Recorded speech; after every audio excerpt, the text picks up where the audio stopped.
All right, Shalom. I want to start off by giving all praise, honor, and glory due to Yahweh, Bahashem, Yahweh Shai, Bahashem, Rakakwadash. I want to give double honors unto the apostles and the elders of Great Millstone who I learned this truth from. And I'd like to say peace and salutations unto the hopefully elect. And today, I kind of want to go into, this quote that I seen or that I heard from the movie Kingsman, The Kingsman, the last one that came out, and in this particular scene that I seen, it was interesting, it made me think about, how Esau Edom is, So Lord willing, this lesson is edifying and straight to the point. And then the quote, from that particular scene, the guy was talking to his son. He said, our ancestors, they were terrible people. They robbed, lied, pillaged, and killed until one day they found themselves noblemen, but that nobility never came from chivalry. It came from being tough and ruthless. And yes, those are just, two traits of Esau Edom. Yes, he is tough militarily. He's definitely ruthless. Esau Edom is a ruthless man. So I'm going to start off with the book of Job, chapter 9 and verse 24. It's like you.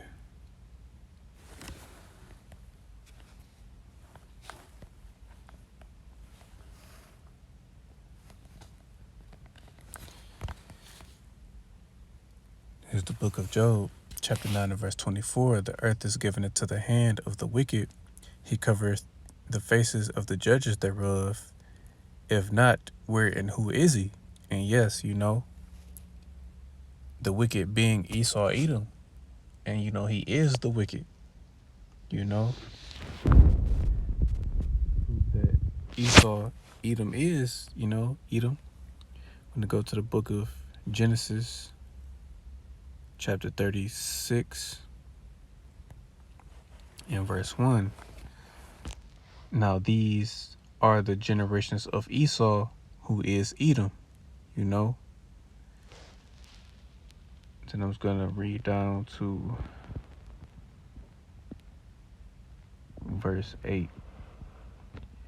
Esau took his wives of the daughters of Canaan, Adah, the daughter of Elon, the Hittite, and Aholibamah,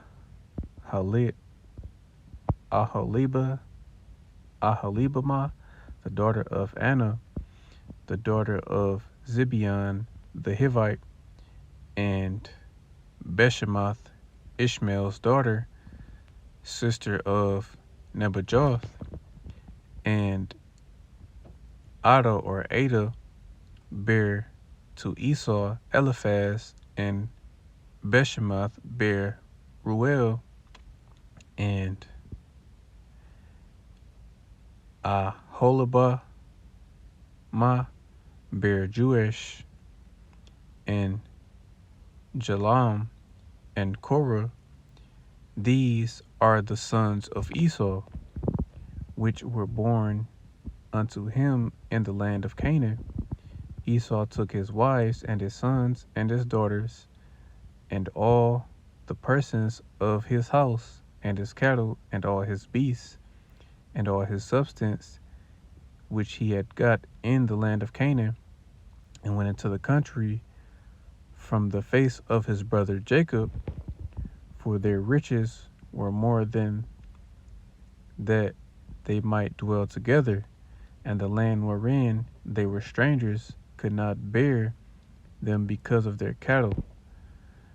Thus dwelt Esau in Mount Seir. Esau is Edom. And yes, that's who he is. Esau is Edom. He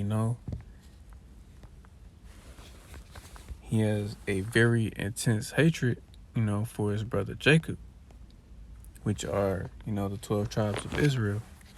I'm going to bring out the book of Genesis, chapter 27, and verse 41. And Esau hated Jacob because of the blessing wherewith he blessed his wherewith Slakia. And Esau hated Jacob because of the blessing wherewith his father blessed him. And Esau said in his heart, the days of mourning for my father are at hand, then will I slay my brother Jacob. And yes, that's how Esau Edom felt back then, and that's still, continuing to this day. The Edomites have a perpetual hatred for Israel, because they know who we are. They understand, at least the higher ups, the elites of the nation of Edom understand the blessing that we're going to receive. They sold their birthright and gave away their blessing. Jacob supplanted them, which that's what his names mean, supplanter. And I'm going to bring out again the book of Romans, chapter 9 and verse 13. As it is written, Jacob have I loved, but Esau have I hated. And yes, the Lord hates Esau, because he is the wicked. Esau Edom has a God complex. He feels that he is the Most High. And I'm going to bring that out. Bear with me.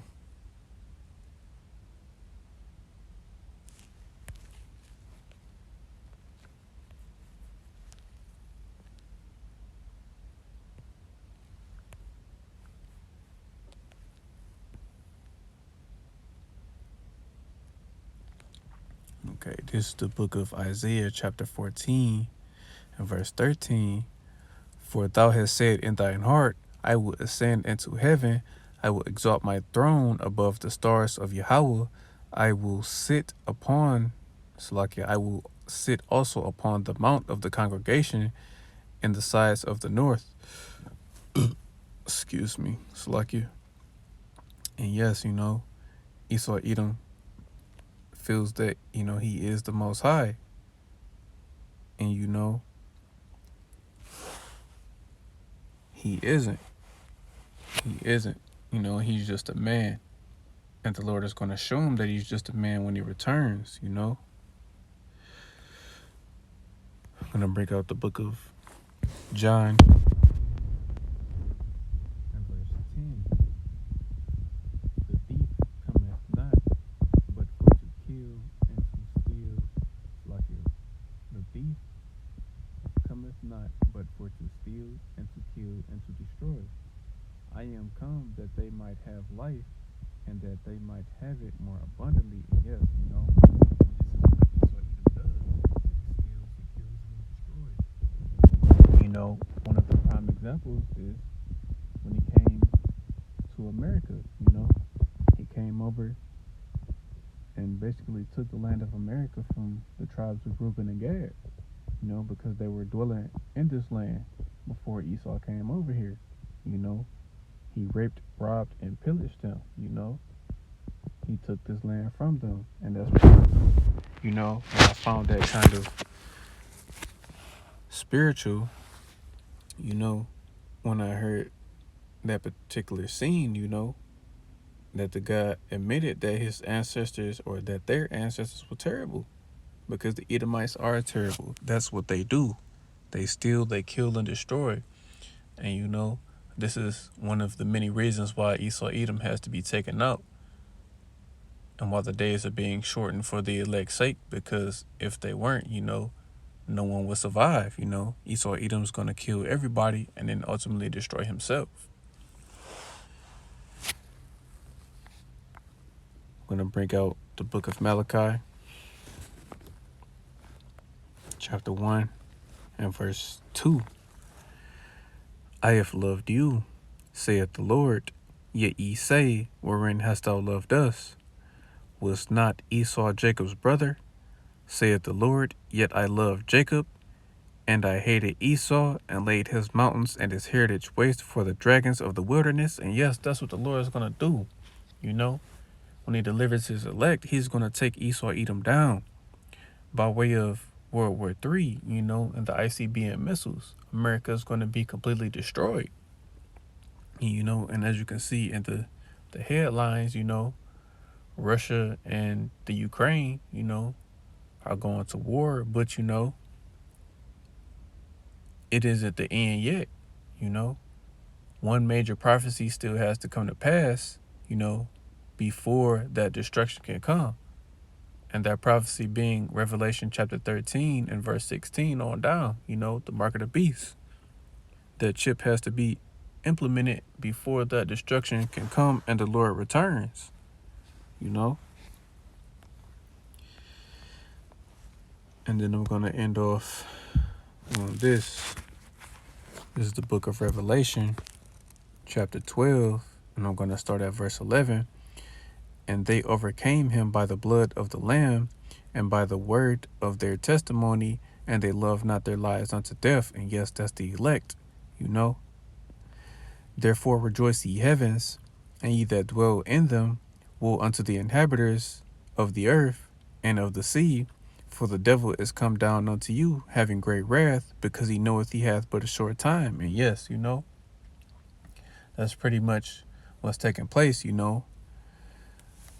That war that's going on in between Russia and the Ukraine is just, you know, leading up until, you know, that ultimate destruction, you know, World War III, you know, the war to end all wars, you know, that third woe.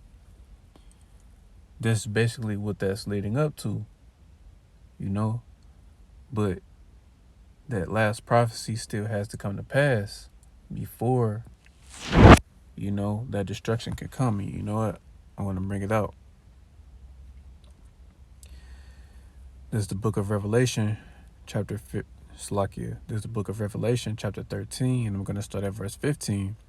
And he had power to give life unto the image of the beast, that the image of the beast should both speak and cause that as many as will not worship the beast, the image of the beast, should be killed.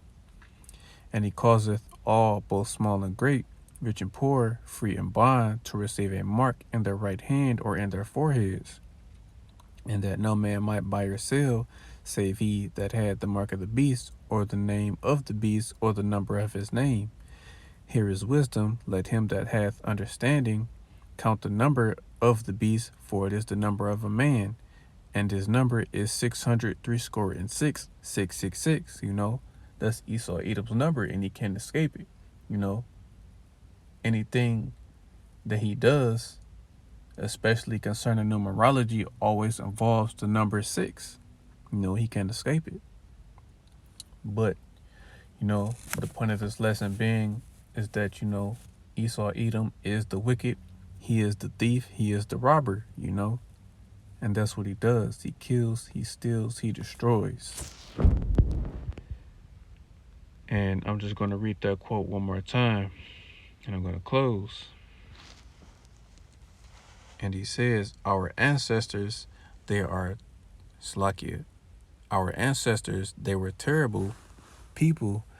They robbed, lied, pillaged, and killed until one day they found nobility, Slaki. Until one day they found themselves noblemen, but that nobility never came from chivalry. It came from being tough and ruthless. So yes, you know, the Edomites, they are tough, you know. They are ruthless, especially when this Third World War happened. But the Lord is going to destroy them, take Esau, Edom down, and raise the nation of and raise the nation of Israel up, starting with the elect. So Lord willing, this lesson was edifying. I want to give all praise, honor, and glory due to Yahweh, Bahashim, Yahweh Shai, Bahashim Rakakodash. I want to give double honors unto the apostles and the elders of Great Millstone, who I learned this truth from. And I'd like to say peace and salutations unto the hopeful elect. Till the next time I say Shalom.